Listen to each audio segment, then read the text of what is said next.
Do you believe the Bible is absolutely infallible? Do you think the biblical stories reflect real history? By biblical stories, I mean those of the Israelites, and most of all, the notorious story of Moses and Pharaoh.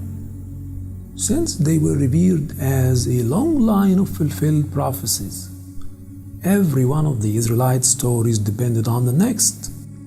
And if one of them is not true, none of them are. For centuries we have been deceived and brainwashed. For all the Israelite stories, including that of Abraham, Joseph, and Moses, never took place on Egyptian soil. The Israelites were never slaves in Egypt. Rather, we have all along been enslaved by the falsehood of this story. For Egypt knew neither pharaohs nor Israelites.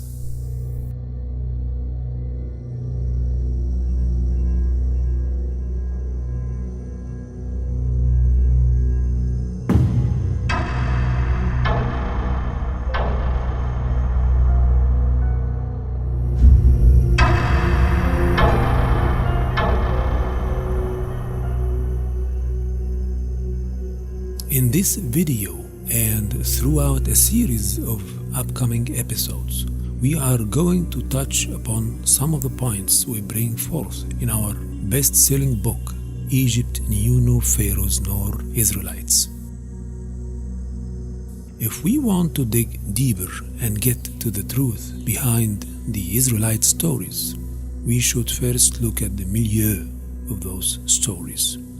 If we analyze the Israelite stories as dramatic works, we will find many themes that characterize them, like tribalism as strongly reflected by the continuous tribal wars, and nomadic style of living that is heavily reflected in shepherding and slave trade, totally un-Egyptian themes. Indeed, one of the most prominent themes we find in the Israelite stories is the theme of slavery. The stories of the Jewish patriarchs of Abraham, Joseph, and Moses are all stories of slaves being bought and sold. The Exodus tale is a tale about slaves, a whole lot of them, who have been toiling in captivity for hundreds of years. The Bible speaks of 400 years of continuous bondage and slavery, and of nearly 600,000 slaves exiting Egypt with Moses. And if we added the children and women who were not included, the estimated number of slaves leaving Egypt will soar up to 2 or 3 million people. Think about that. If you put 3 million people in a tight single line, then we are talking about a 568-mile long line. Yeah, that's ridiculous. It would actually account for half the population of Jews in modern-day Israel. Ironically, when we look at the total population of Egypt in the New Kingdom era, when Moses would have still been floating down the Nile, 3 million is our best estimate for the entire population of Egypt. Maybe 4 maximum. Something sounds terribly wrong here, right? The Israelite slaves would have been telling the Pharaoh what to do if there were 3 million of them. And instead of fleeing the land, they could have easily stayed and conquered ancient Egypt. In our extensive research about slavery in the ancient Near East, we have discovered that slavery, where bound humans were regarded as commodities, good for transactions, ownership, and inheritance, was a common culture in Babylon, Assyria, and the Levant.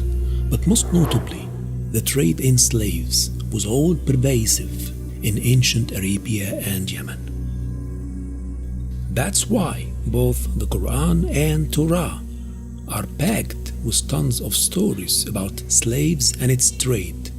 This should come as no surprise, since slavery as a common practice is deeply embedded in the ancient Arabian culture and traditions that produced both Judaism and Islam. As a matter of fact, when it comes to slavery and slave trade, Arabs, including the Israelite tribes, are the world pioneers.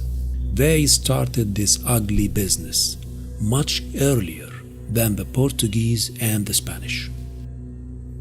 As for ancient Egypt, this will surely come as an amazing surprise. Slavery was not at all a common tradition. Throughout most of its 3,000-year kingdom, slave trade was not practiced in ancient Egypt. Of course, there were few references to household slavery in the royal and princely palaces.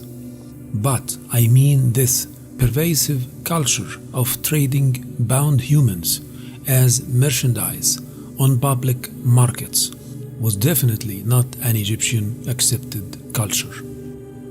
I am not going to refer to prisoners of war and their slave-like status in captivity in ancient Egypt, for the patriarch Joseph was indeed not one, nor was Moses. Slavery as a public and widespread culture was introduced in Egypt at the very, very late period of the Egyptian kingdom, during the 4th and 3rd century BC, and after the Greek conquest, although it was the Greeks and the Romans who propagated the culture of slavery throughout the land of the Nile Valley, but actually it was the Jews of ancient Arabia who first brought the slave trade into ancient Egypt. Historically speaking, Judaism and slave trade are strongly linked, for they both first appeared in the same land, ancient Arabia and Yemen. But why didn't slave trade prosper in Egypt? I put that question to Professor Mustafa El-Abadi, the renowned historian of Greco-Roman Egypt. As you stated in your query, slavery was very limited.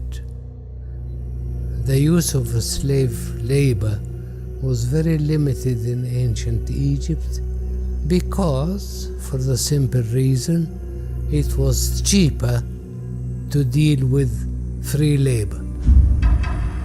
Very cheap. As service? Yes. Yeah.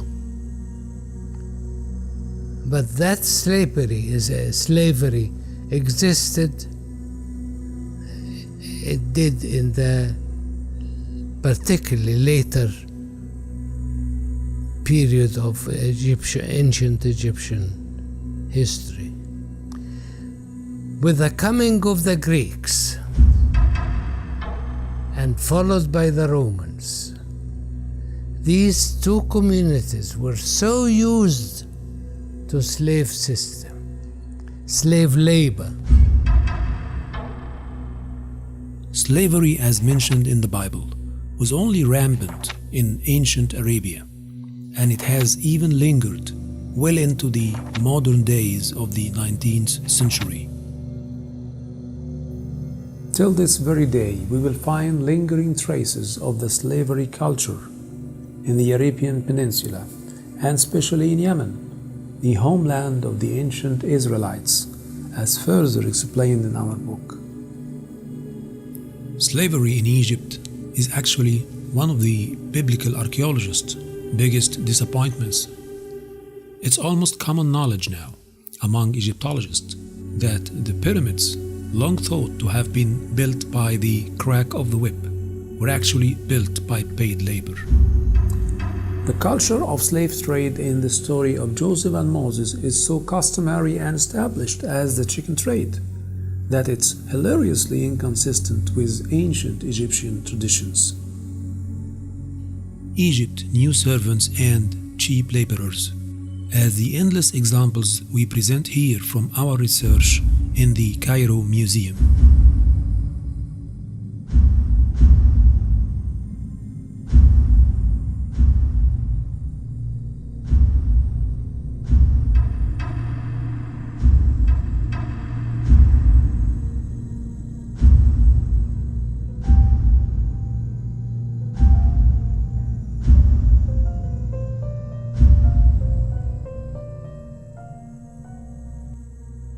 not much was found in the records about slaves in ancient Egypt, except maybe prisoners of war who later turned into household slaves and servants of the royal and uppermost class.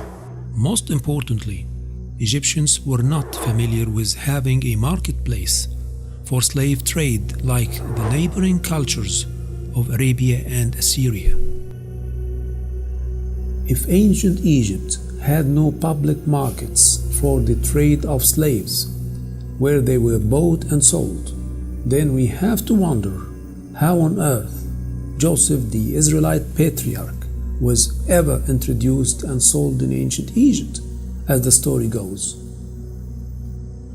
If 2 million slaves of the working labor force were to suddenly exit ancient Egypt, that would have immediately led to the abrupt fall of the mighty Egyptian empire. Besides, such occurrence did not show at all in the records.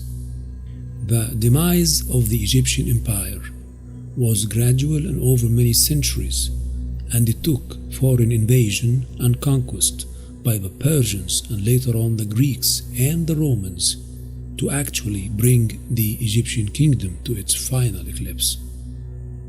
By now, we should know better than to believe that ancient Egypt was destroyed by the so-called 10 plagues, and that the ancient Israelites were enslaved in Egypt. However, let's hear what Professor Abadi, a leading authority on ancient Egyptian history, has to say about the historicity of the story of the Exodus. Yes, I doubt very much if such stories really literally took place. And your reasons, sir?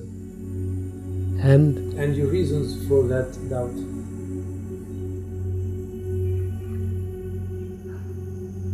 first of all, because they are not reported in all Egyptian records.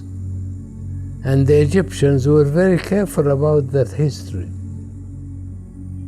So if they are not recorded in Egyptian records, I look with suspicion on these stories. We know that the ancients were fond of legend and myths. And this is familiar, to say the least. Yeah.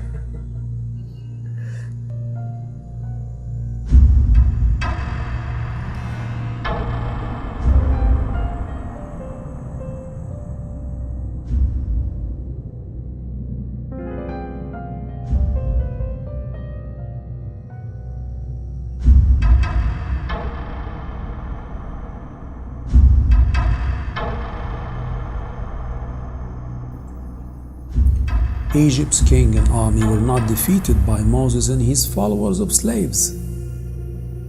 As a matter of fact, ancient Egypt hardly practiced slavery. Even more, and to put it bluntly, the Exodus did not take place in Egypt. For simply, Egypt knew no pharaohs nor any Israelites.